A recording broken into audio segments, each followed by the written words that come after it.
If he can sit Shall I still pour? for- Thank Can you you very sit still much, for yes. 5 seconds so I Be can kind. check, make sure it's all... Sorry, sweet pea. Ooh, right.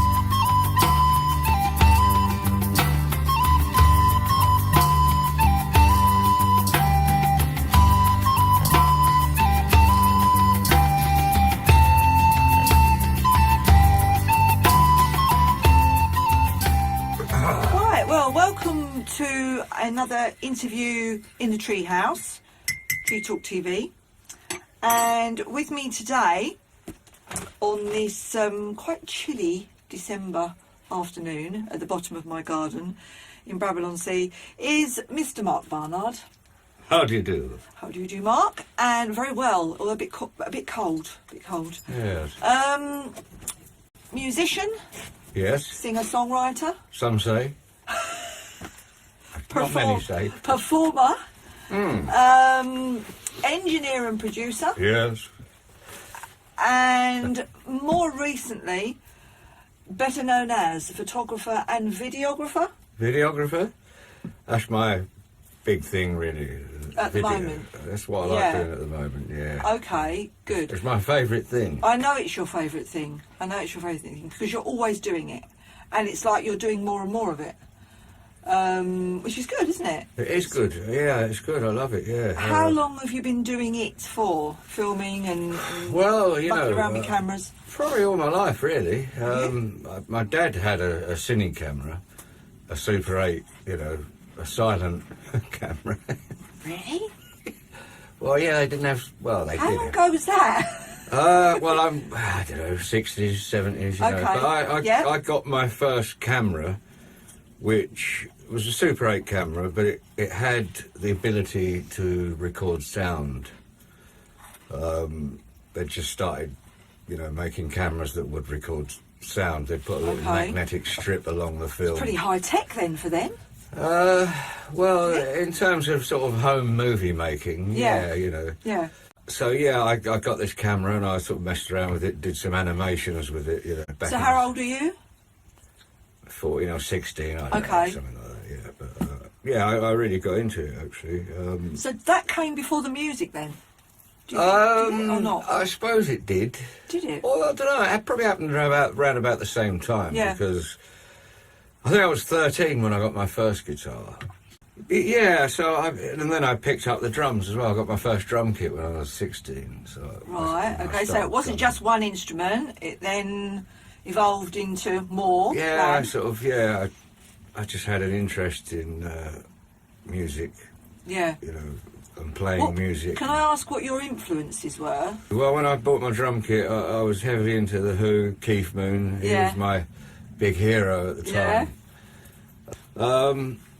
I never actually got that good that I could play that style, of course, but, you know.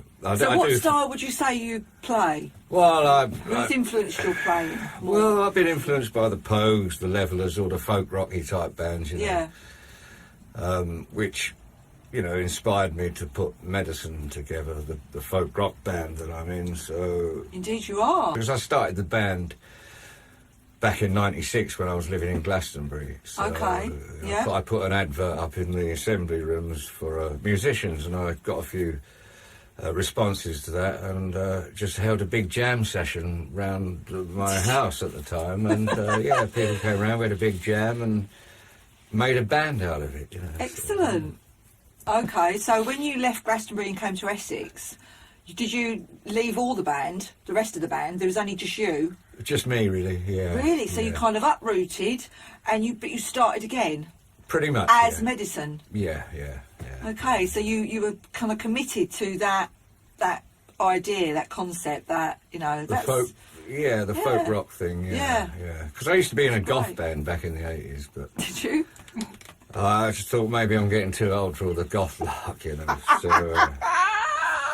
And yeah, I mean, around about the time I was into the Levellers, the Pogues, you know, sort of folky, rocky type bands, and Well, I know that there's a lot of people that, you know, are glad you do what you do because, you know, lots of people really enjoy Medicine and, you know, you're a great sort of live band.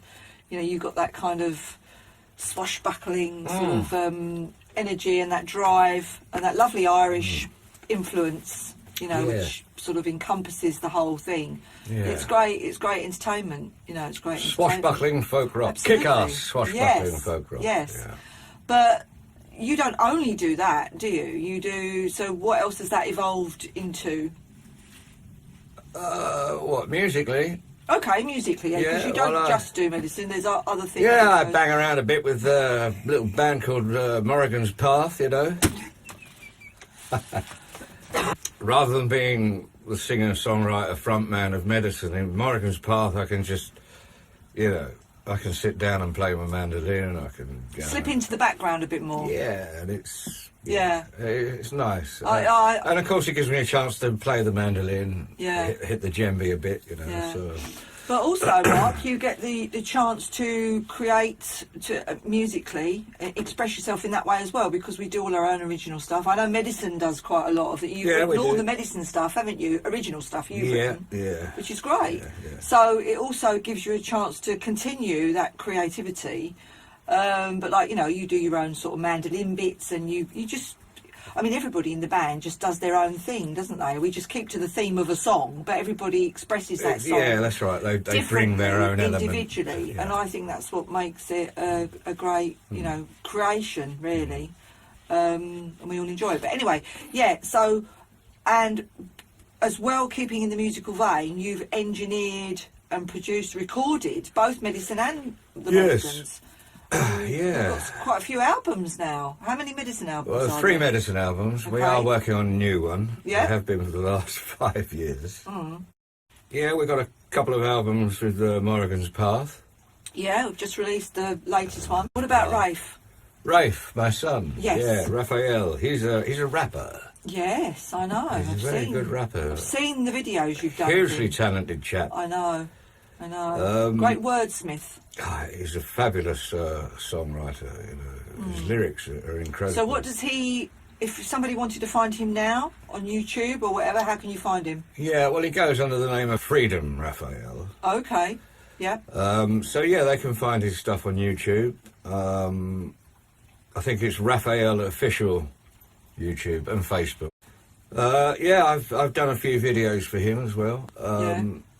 And he's really good. I mean, normally I shoot the video and then I give him the files and he does the editing as well. Oh, okay. As well. Does he record his own music or do you do that? No, I built a studio for him a couple of years ago. I remember that. Yeah. Yeah. And so he does all his own recordings. Excellent. Yeah, excellent. So he's kind of following in your footsteps. Really, isn't he? In a way, yeah. Yeah, he is. Yeah. Chip off the old block. Chip off the old block, that sort of thing, yes. Yeah, he's really good. Yeah, we're going to start shooting a new video for him. Excellent. Soon, so I'm looking forward to that. Yeah. Well, I've enjoyed all the ones I've seen, you know. Okay, so moving from the music then, from being in front of the camera for most of the time, musically, now to more behind it. So tell us the kind of transition from, you know, what made you decide to want to move more behind the camera? I started making videos for him on my phone. Rafe said to me, he said, we really need to up the quality of these videos, Dad. Did he? Yeah. You've got to get yourself a couple of decent cameras, yeah? Dad? So, Dad, you know? Yeah, so that's pretty much how I started doing videography professionally. You know? Okay, all right. So can you tell us also what you have done up until now? You know, where you've done some festivals, haven't you? Yeah. Where have you? Where's your photography taken you?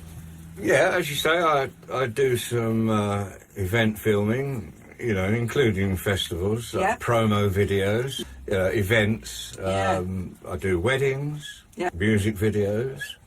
What kind of a studio have you got? How big is it? It's a log cabin sort of thing. It's 5 by 3 meters, so it's fairly, you know, it's okay. It's, you know, you can get a few people in there, so it's cool. But I've also got my garage, which has got a very high ceiling and a very big wall. I can hang the green screen. Oh, okay. You've started to do that in there now. I have, yeah. Okay. So yeah, it's really It's better. because there's more room in there, so I can put all my lights in there and the cameras and the green screen. God, you need more and more space, don't you? You do.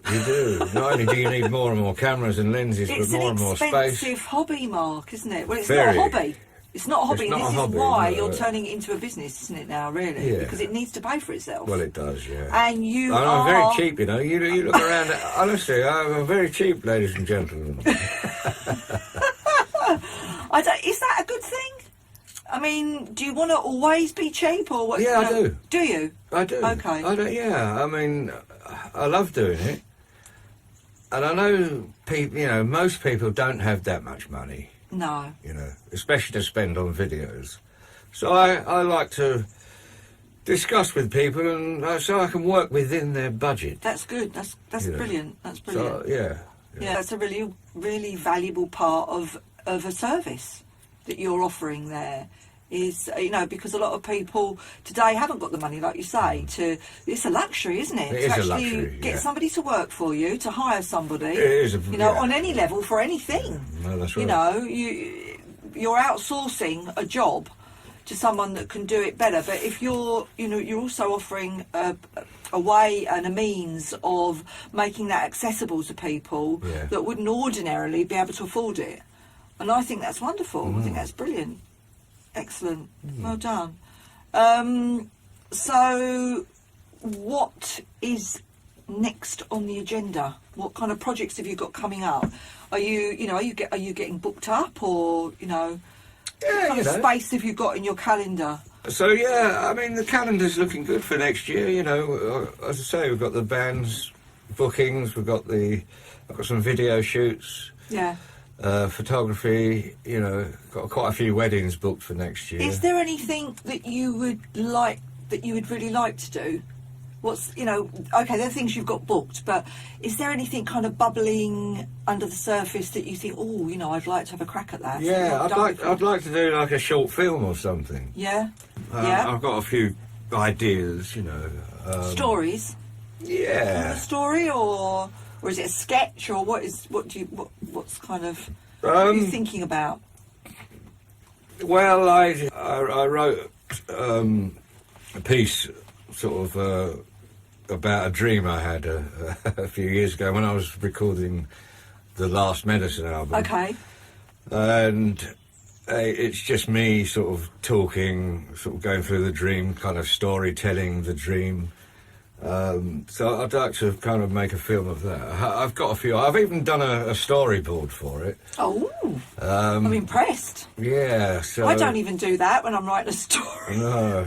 A rough outline, and that's all I can work with. I just get bored otherwise. If I know everything that's going to happen, I lose kind of a bit of interest in it. Yeah. But yeah, you do need to plan though, don't you?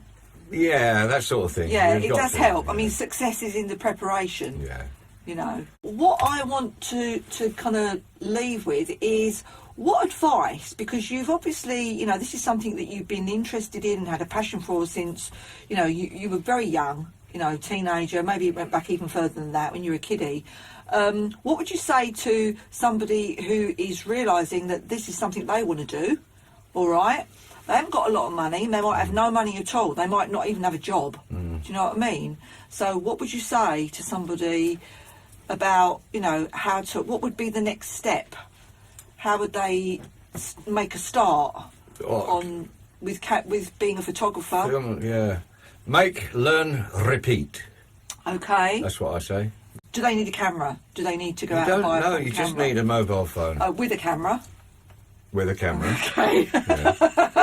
Yeah. Okay, so that's brilliant, Mark. So where can people find you? They can find me on Facebook, Yep. on YouTube, and my new website, CelticPirateProductions.com. Oh, nice word. Nice title. Like that. Thank you. Right, so Celtic Pirate Productions, that's where people can find you online, Yeah. on Facebook. You've got pages under the same, Celtic Pirate Productions? Yeah. Okay. Yeah. And people can come to you and hire you for filming, Yep. playing, Yeah. recording. Yes. Good. Photography. Photography, yes, of course. And if they want me to go out and do their shopping, you know, anything, I'm available. Whatever. I'll do anything. Don't make yourself too available. Ah. Well, it's been really good having you in here today and having a chat. And I think that, you know, hopefully by watching this and listening, people will realise that there is somebody behind the man behind the camera. And also somebody else inside that kind of, you know, that singer, songwriter, musician, performer, which are already seated as the front man of Medicine or the banger on the drum of Morrigans Path. And I think certainly for me, you know, even though I know you quite well, it's always a pleasure to find out a little bit more, peel away a little bit more, you know, another layer of the onion. Yes. Okay. The onion, yeah. I must get my tissue out and, you know. Yeah. Anyway. I think you're right, dear. I think so. Quite emotional. Anyway, thank you for coming and thank you for watching, everybody, and ta-ta from the Treehouse. Bye. See you.